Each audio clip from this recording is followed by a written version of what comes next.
By Ryan. Despite continued moderate easterly vertical wind shear, deep convection has been expanding and has now built over the center of the system. Accordingly, the Dvorak estimates have nudged upward and are now between 30 and 40 miles per hour, 35 knots.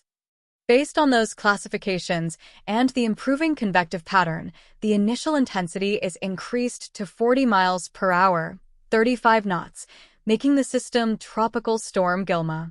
Moderate easterly vertical wind shear of about 25 miles per hour, 20 knots, is expected to continue during the next day or so, which should limit the amount of strengthening in the short term.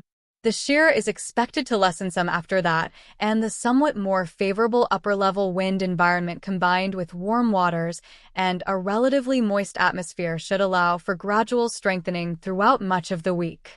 The NHC intensity forecast is higher than the previous one and roughly between the HCCA and IVCN guidance. Gilma is moving west-northwestward, or 285 degrees, at 15 miles per hour, 12 knots.